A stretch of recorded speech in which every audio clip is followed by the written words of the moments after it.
시청자 여러분 반갑습니다. 하나되는 세상 원월드TV의 앵커 최노석입니다. 오늘은 지난번에 이어 우리나라 디너쇼의 개척자 김용식 회장님을 다시 모셨습니다. 오늘 그 이야기, 재밌는 디너쇼에 얽힌 이야기를 들어보도록 하겠습니다. 지난주에 시작 수고하셨습니다. 네. 오늘은 본격적으로 디너쇼에 대한 얘기 좀 해주십시오. 제가 듣기로 처음 이 디너쇼를 가기까지 처음에 무료로부터 해서 공연에 눈을 떴고, 그리고 공연에서 이제 디너쇼까지 이어졌습니다. 근데 원래 뭐 쇼를 했거나 디너쇼에 대해서 전문가거나 그런 것도 아니실 텐데 어떻게 시작을 하게 됐는지 처음 이야기가 아주 재밌을 것 같습니다. 네.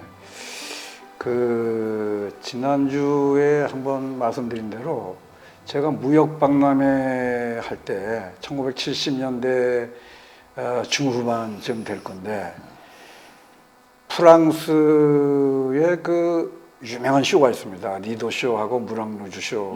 어떻게 있죠. 이제 보게 됐어요. 근데 그때 당시에 한국에는 뭐 극장 쇼나 뭐 이런 그 쇼 문화가 아주 그 나약하고 아주 좀 이렇게 퀄리티가 떨어져 있었죠. 퀄리티가 많이 떨어졌죠. 어떻게 하면 한국도 저렇게 고급스러운 공연을 할 수 있을까 하고 생각을 해서 한국에 돌아가서 한번 제대로 해봐야 되겠다고 이제 시작을 한 거죠. 네. 그런데 뭐 저희 집안에 뭐 가수가 있다든가 뭐 탤런트가 있다든가 하는 그런 건 아니에요. 처음에 공연을 할 때 애로사항이 참 많았습니다.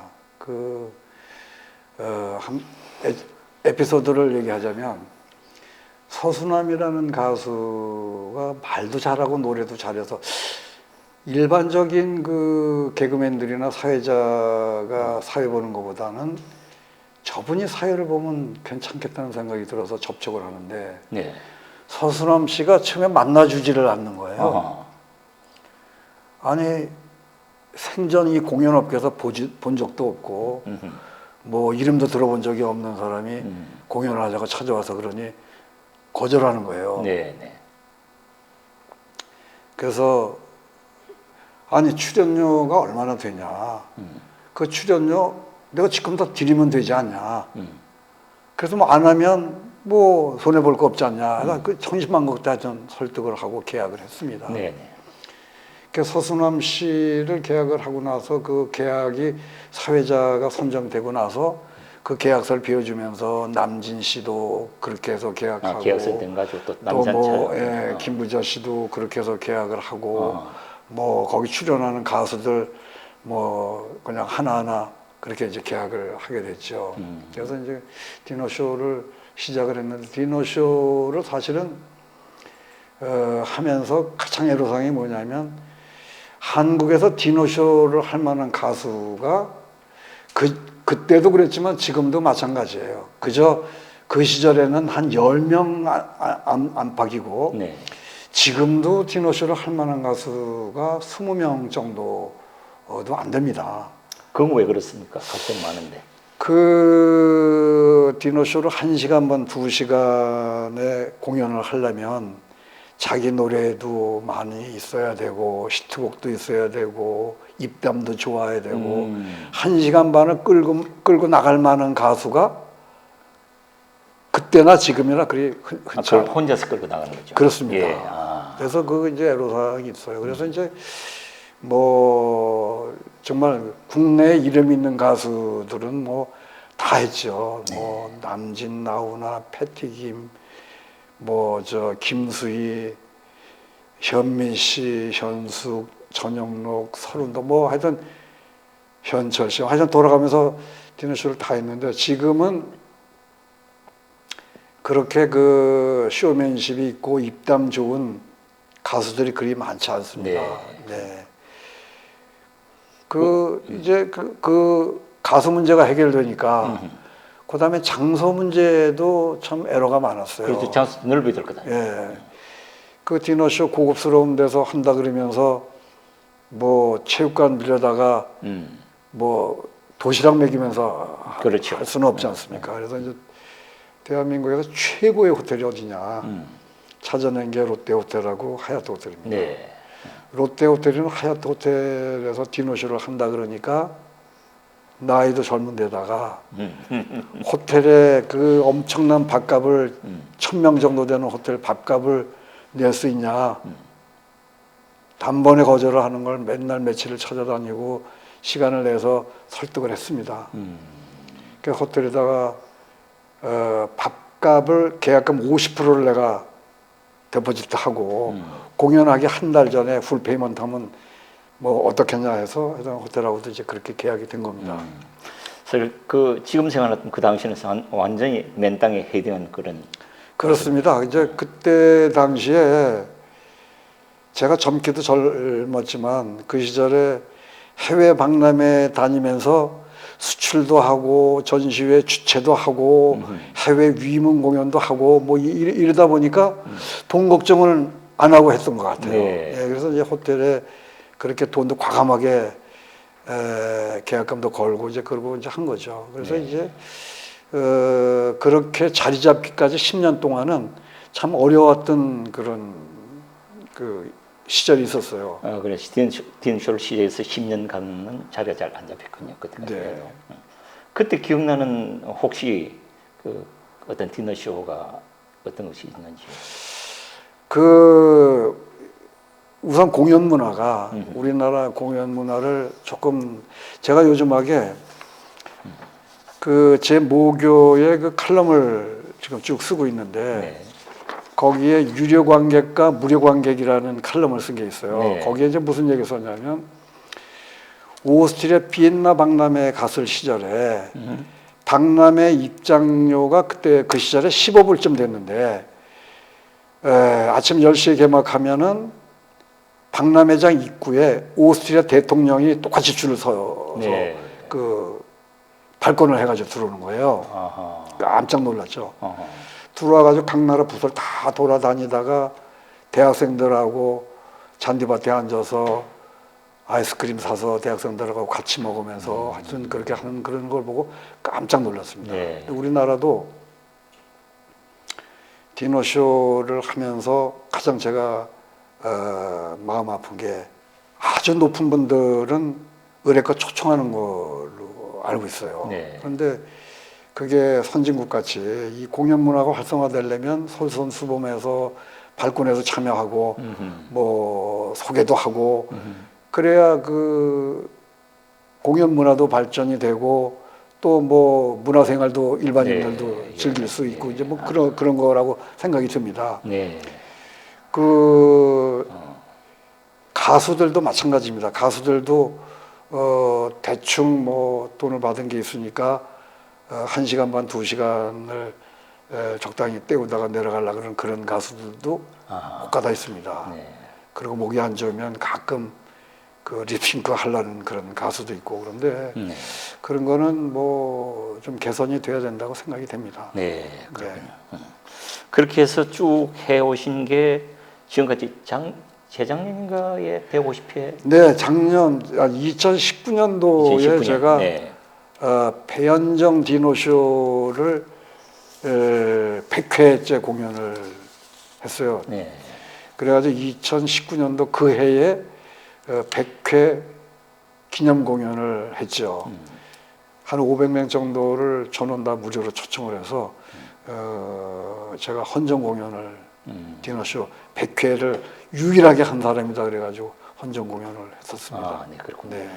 그럼 그 디너쇼를 그렇게 오랜 동안 하는 동안에 기억나는 공연들 어떤 가수 그 있으면 좀 한번 얘기 좀 해봐 주시죠. 많죠. 네. 우선 이제 그 프로들이 이제 프로답다는 얘기를 제가 좀 그렇죠. 하고 싶어요. 네, 네. 남진 씨가 1990년대 총가쯤에 되는데 디너쇼를 하는데 감기가 걸렸어요. 네, 네. 대화를 나눠보면 감기가 완전히 걸려서 저 노래가 되겠나 싶은데 하여튼 노래를 하겠다 그러더라고요. 그런데 1시간 반을 전혀 관객들은 눈치를 못 챕니다. 눈치 못 채고. 예, 그래서 야 저렇게 끌고 나가는 역시 가수는 가수다. 톱 가수는 역시 다르구나는 거를 느꼈고 또 한 번은 몇 년도인지 기억이 참 그런데 2001년도인가 2002년도에 돌아가신 그 현미 선생 디너쇼를 하는데 12월 내 기억에 12월 20일쯤 공연을 디너쇼를 하기로 돼 있는데 12월 18일인가 그 현미 씨 큰아들이 미국에 사는데 강도가 들어와가지고 총을 맞았어요. 아하. 총에 습격을 받아가지고 현미 씨가 굉장히 당황을 하고 미국을 저 공연 못하고 가겠구나 생각을 했는데 공연을 20일 날 전혀 티를 안 내고 공연을 끝까지 다 하고 21일 날 출국을 했어요. 아하. 마지막 공연 날 멘트가 제 아들이 미국 지금 병원에 입원해 있지만 여러분 1000명과의 약속이 있기 때문에 제가 오늘 공연을 무사히 마치고 내일 아침 비행기로 미국 간다고 그러더라고요. 아하. 관객들이 우려 같은 박수 쳤었던 게 참 가슴 뭉클하고 기억이 납니다. 네. 그리고 그 사이에 또 다른 좀 더 기억나는 에피소드들이 있으면 소개 좀 해주시죠. 그 이제 에피소드보다도 디노쇼가 1년에 2번 정도 해요. 어버이날이 있는 5월달과 송년 그 디노쇼라 해가지고 12월달에 12월 많이 달에 하죠. 예. 그 디노쇼는 12월달에 하든 5월달에 하든 하루 1회 합니다. 네. 그런데 이 홍보 방법이 굉장히 미약한 거예요. 네네. 홍보를 TV 광고나 뭐 라디오 광고나 신문 광고나 할 만큼의 지분이 없습니다. 네. 그래서 그게 이제 가장 큰 애로사항인데 그때 당시에도 광고를 하기 위해서 신문사의 문화부 기자들 후배들 찾아다니면서 열심히 도움도 받고 그러면서 그 홍보를 했던 기억이 납니다. 아, 네. 그래도 결국은 이제 부모들에 대한 어떤 효도 같은 그런 것 때문에 티켓이 많이 나가죠. 그렇죠. 아무래도 이제 그 티켓이 조금 아까도 말씀드렸지만 그 홍보 방법이 없다고 제가 그랬잖아요. 네네. 근데 이제 한 십수년 전서부터 이제 그 웹사이트에 티켓 그 판매하는 네. 웹사이트가 생겼습니다. 네. 뭐 티켓파크나 티켓링크, 예스24 이런 데가 네네. 생겼죠. 생겼죠. 예. 그런 데를 통해서 이제 홍보도 하고 판매도 하는데 그런 데가 생겼지만 결국에 디노쇼의 주 고객층은 50대 이후 60대 70대가 주층인데 네. 이분들이 컴퓨터로 웹사이트에 접속을 해서 디노쇼를 구매를 못한다는 데 문제가 있습니다. 그렇죠. 그래서 이제 자녀들이 구매해주고 또 뭐 와서 발권을 직접 해가는 사람도 있고 뭐 그런 것이요. 그리고 기억나는 것 중에 이런 게 있어요. 디너쇼가 표값이 비싸지 않습니까? 그렇죠. 호텔에 정찬을 하고 공연을 보고 또 무대 장치를 하고 하니까 디너쇼가 이제 값이 비싼데 디너쇼를 하면 표값이 뭐 20만 원이다 그러면 뭐 밥값이 거의 뭐 절반 정도 차지합니다. 그러면 공연을 하기 1시간 전쯤에 사람들이 몰려와요. 네. 그럼 식사가 다 끝난 다음에 우리는 식사를 하고 왔으니까 공연만 보게 해달라. 아하. 그래가지고 5만 원씩 걷어가지고 20명, 30명이 그 돈을 들고 들어가게 해달라는 겁니다. 네. 절대 그 뒤로 보내면 안 돼요. 네. 처음에 이렇게 뭐 좀 안 된 생각이 들어서 동참을 할 수도 있지만 그렇게 되면 내년에 20-30명이 30-40명으로 늘어나고 그 다음에 가면은 표 살 필요 없다. 임박해가지고 당일날 가서 이렇게 하면 반값에 볼 수 있다. 이러면 안 되는 거거든요. 그렇죠. 예, 그래서 이제 그런 하다 보면 그런 또 애로사항도 또 더러 있더라고요. 네. 그럼 지금까지 이제 20대부터 지금 70대까지 50년 네. 가까이 이제 이렇게 이 연예 우리나라의 그 디너쇼 창시자로서 활동해 오셨는데 그 평생 동안 해오신 것을 통해서 여러 가지 좀 하시고 싶은 얘기들 좀 있을 겁니다. 그러시죠? 디너쇼를 가수들은 다 하고 싶어 합니다. 네. 하고 싶어 하는데 이제 디너쇼를 하고 싶어는 하는데 할 만큼 갖춰지지 않았다는 데 문제가 있어요. 네. 그리고 이제 우리가 디너쇼를 하다 보면 가수가 약하면 게스트를 동료 가수들 한두 사람을 써요. 네. 그럼 가수들은 많은 사람 앞에서 신곡을 발표하고 싶어 합니다. 근데 그 비싼 돈을 주고 들어온 사람은 자기가 모르는 노래가 나오면 그렇게 흥이 나지 않지 않습니까? 그렇죠. 그렇죠. 그럴 때 이제 화장실도 가고 뭐 퇴장하는 사람도 있고 이제 그런데 그 가수는 자기의 신곡을 알리고 싶어 하는 장소고 또 디너쇼 제작자는 최선의 정말 그 공연을 다 해서 관객이 만족하게 만들어야 될 의무가 있는 겁니다. 그래서 뭐 제일 좋은 호텔에서 좋은 가수를 골라서 최고의 시설 갖추고 공연을 해서 그게 입소문이 나야 다음에도 하고 또 그 다음에도 하고 하는 게 아닌가 그런 생각이 듭니다. 네. 그 회장님 얘기를 쭉 이제 들어보니까 아주 젊을 때부터 남이 도전할 수 없는 그런 과감하게 도전해가지고 뭔가를 만들어내고 또 거기서 또 새로운 아이디어를 얻어서 또 그 다음 새로운 경지를 또 개척하고 이런 개척 정신 같은 게 많이 보입니다. 그런 회장님께서 요즘 젊은 세대를 바라보면 어떤 생각이 드시는지 좀 궁금합니다. 그 제가 에피소드 하나를 소개하면 제가 이제 프랑스 파리에 있을 때인데 네. 초등학교 한 2, 3학년 되는 아이가 국제 계류장 그 탑승 카운터에서 줄을 기다리는 거예요. 네. 그래서 뭐 부모가 인근에 있겠거니 생각을 했는데 탑승 수속을 하는 것도 본인이 하고 짐도 본인이 붙이고 보딩 패스를 받아가지고 두리번 하더니 사라지는 거예요. 꼬맹이가. 그래서 쫓아갔죠. 너 혼자 가는 거냐? 어딜 가는 거냐?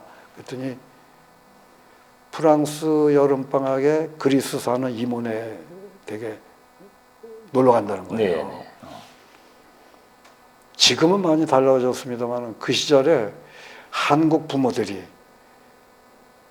과연 한 두세 살짜리 애를 혼자 외국 나간다면 보내겠습니까? 네. 비행기 탑승 수속에 비행기 게이트 찾아 들어가는데 얼마나 그 복잡합니까? 네. 그렇게 좀 과감하게 자식을 길렀으면 좋겠다는 생각이 들고 그 8, 90년대만 해도 유럽에 보면은 일본 사람들은 많이 다녀요. 네. 한국 젊은이들이 거의 없습니다. 네. 그런데 이제 문화생활이 오르고 국민소득이 오르고 지금은 이제 한국 사람들이 여름방학 되면은 그렇게 이제 많이 다니는데 눈을 밖으로 돌리면 말이죠. 눈을 밖으로 돌리면. 예, 굉장히 일도 많고 배울 점도 있고 그렇다고 생각합니다. 그냥 생각만 하지 말고 과감하게 한번 도전해보는 게 뭐 괜찮을 거라고 생각이 듭니다. 네. 젊은이들이 해외를 한번 과감하게 도전해봐라. 네. 하는 게 이제 우리 회장님 평생 살아온 인생을 통해서 젊은 세대에게 주고 싶은 말씀이다. 네. 이런 얘기죠. 네, 정말 그렇네요. 오늘 이 방송을 들으시는 우리 젊은 분들이 계시다면 오늘 회장님 말씀을 잘 들어서 한번 이 좁은 우리 국내에만 머물지 말고 해외를 한번 나가는 그런 도전하는 그런 정신을 가졌으면 대단히 좋겠습니다. 정말 오늘 두 해에 걸쳐서 오늘까지 이렇게 회장님의 그 살아온 그 활동한 걸 들었습니다만 정말 감동이 큽니다. 아까 오실 때 보니까 이렇게 두꺼운 앨범을 2권이나 갖고 오셨어요. 그 앨범을 펼치니까 그게 뭐 정말 많은 사진들이 처음 때부터 있는 걸 봤습니다. 뭐 만난 사람들은 뭐 그 각국의 대통령도 뭐 왕도 뭐 왕세자도 또 다양한 사람들을 많이 만나고 그렇게 했으니까 그 경험을 가지고 앞으로도 또 더욱더 활동해 주시면 대단히 감사하겠습니다. 오늘 이렇게 나와주셔서 대단히 감사합니다. 네, 감사합니다. 고맙습니다. 시청자 여러분, 오늘도 지나간 얘기지만은 우리나라의 디너쇼를 개최한 분의 다양한 얘기를 들었습니다. 많은 것을 느꼈으라 생각합니다. 특히 우리 젊은 세대들에게 주는 얘기는 저도 가슴이 뭉클합니다. 우리가 밖으로 나가서 한번 과감하게 도전해서 새로운 세상을 여는 것이 얼마나 중요한지 오늘 이 시간을 통해서 깨달았습니다. 자, 이 영상을 보시고 여러분께서 마음에 드셨다면 잘 아시죠? 좋아요, 구독 꼭 눌러주시고 이제부터는 알림도 한번 참여해 주시면 대단히 감사하겠습니다. 시청자 여러분 대단히 고맙습니다. 안녕히 계십시오.